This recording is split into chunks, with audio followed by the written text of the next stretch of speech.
Assalamualaikum warahmatullahi wabarakatuh. Ya, kepada kawan-kawan, ini bukan video bagian dari video giveaway kita ya. Ini adalah video yang saya buat khusus untuk menjadi uh, video penjelasan tentang mesin yang akan saya buat. Untuk itu, buat teman-teman silahkan di skip saja karena memang saya membuat video ini itu untuk disimpan di channel ini. Jadi untuk sebagai jejak saja. Oke, langsung saja tanpa memperpanjang kata pembuka, apa sebenarnya mesin yang akan saya buat ini? Mesin yang akan saya buat ini nanti adalah mesin yang di mesin yang bekerja menggunakan mekanisme magnet.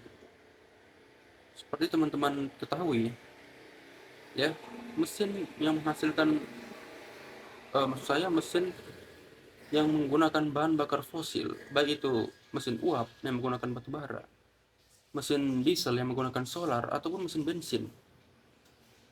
Itu adalah mesin-mesin yang menghasilkan emisi. Betapa hemat bahan bakar pun mereka, emisinya tetap ada, ya. Lalu bagaimana dengan kendaraan listrik?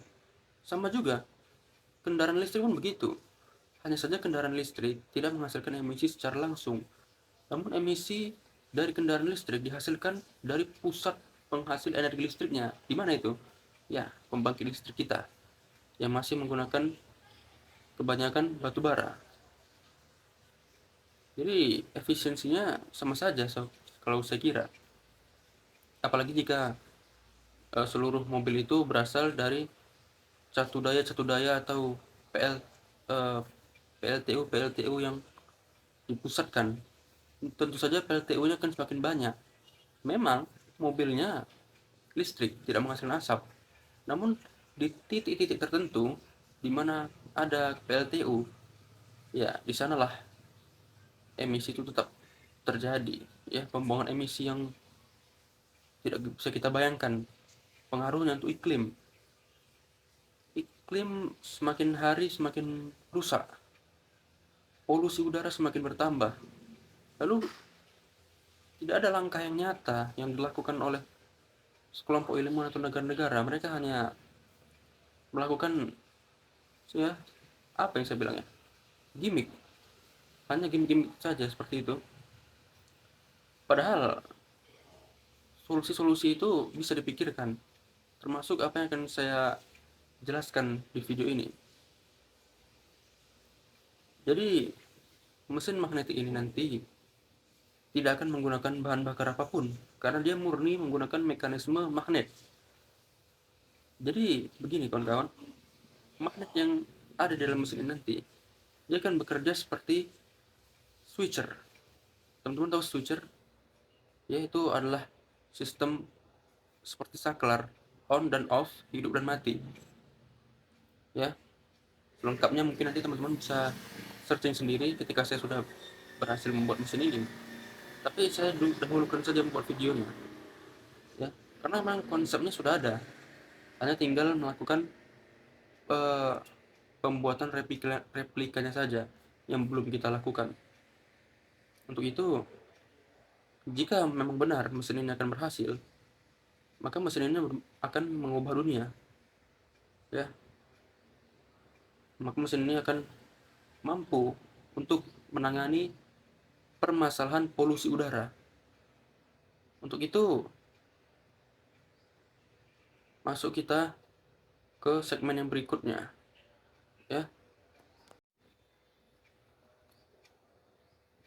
Nah, di segmen yang ini saya akan menjelaskan bahwa mesin yang saya buat ini adalah murni teori dari saya.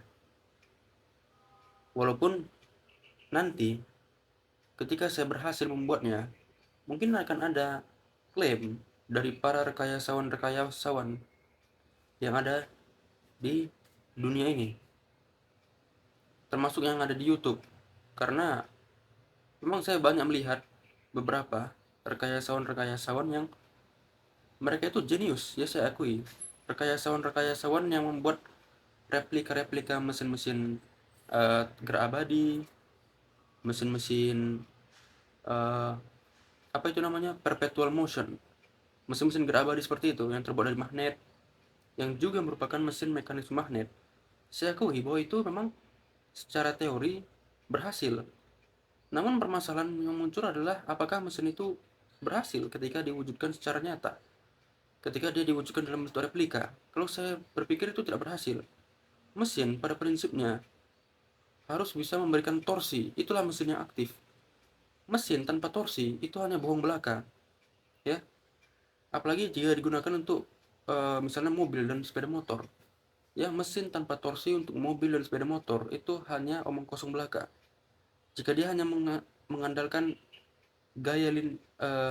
mengandalkan energi secara linear saja, maka mesin itu tidak akan sanggup hidup untuk menggerakkan mobil atau sepeda motor.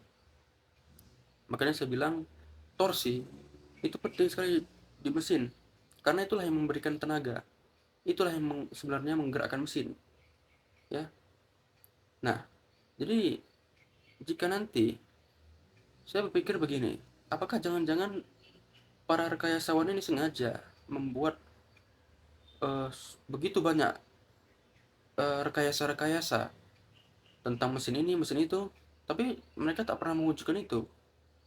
Jadi menurut saya akan sangat akan sangat licik ketika mereka nanti ada seorang yang berhasil membuat replika mesin itu secara nyata.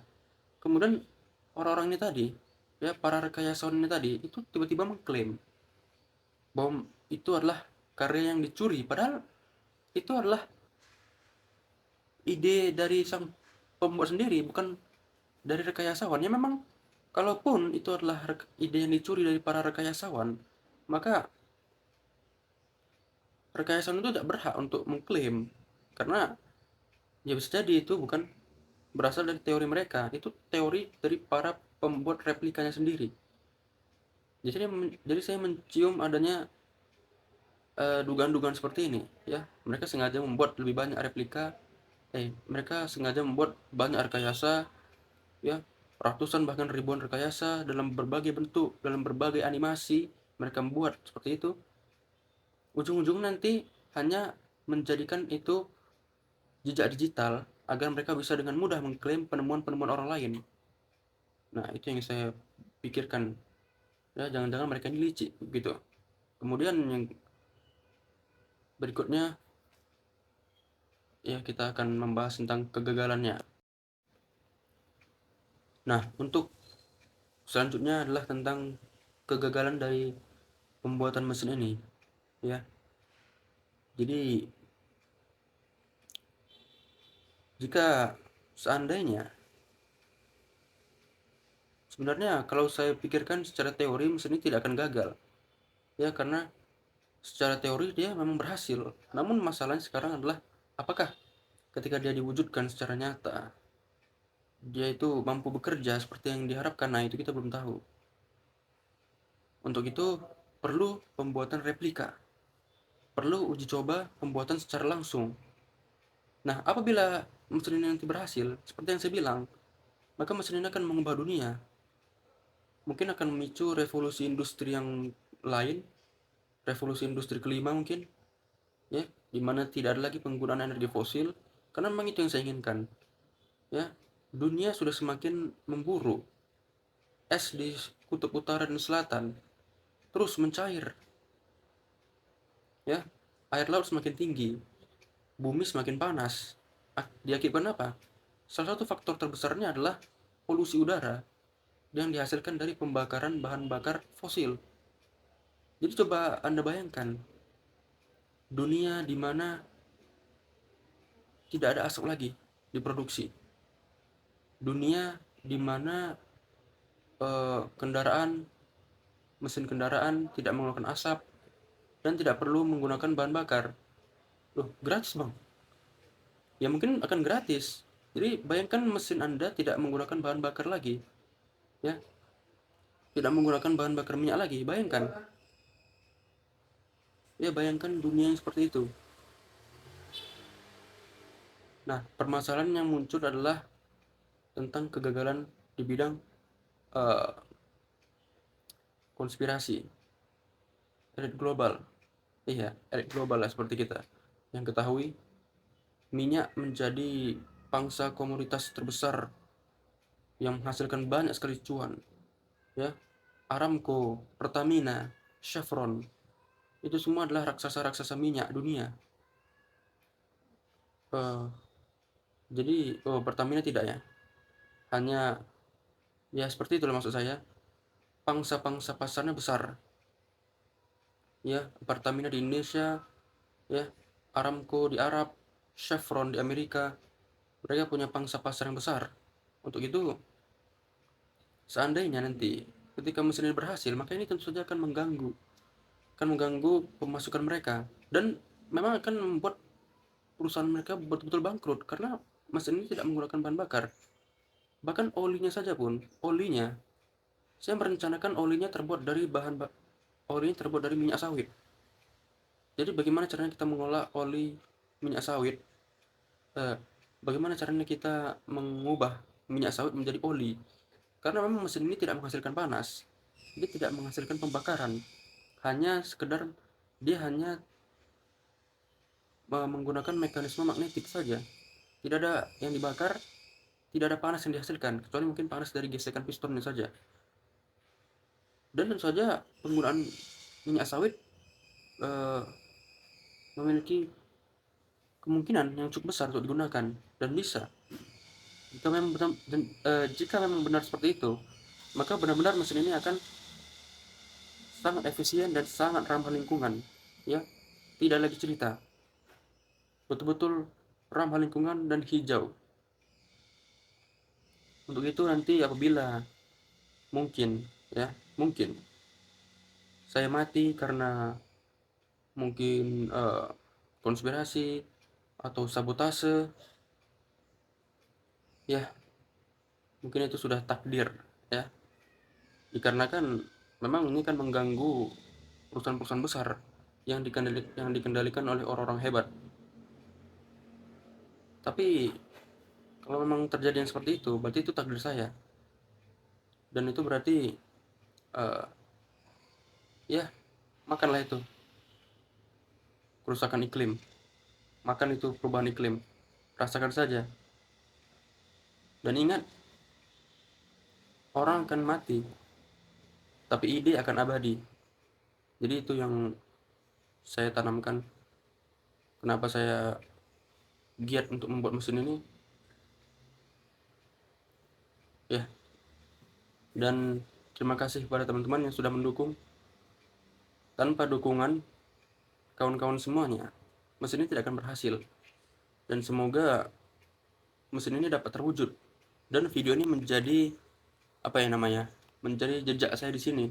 Di channel ini akan saya letakkan, dan saya akan buat publik, karena memang supaya orang bisa mengunjunginya lagi. Dan bukan tidak mungkin video ini akan ditonton berkali-kali. Mungkin sekarang tidak ada yang menonton, tapi jika mesin itu berhasil, maka di masa depan akan banyak orang yang mengunjungi video ini. Mungkin akan ditonton sampai jutaan kali. Terima kasih kepada kawan-kawan yang sudah menonton. Salam buat keluarga, sehat selalu. Wassalamualaikum warahmatullahi wabarakatuh.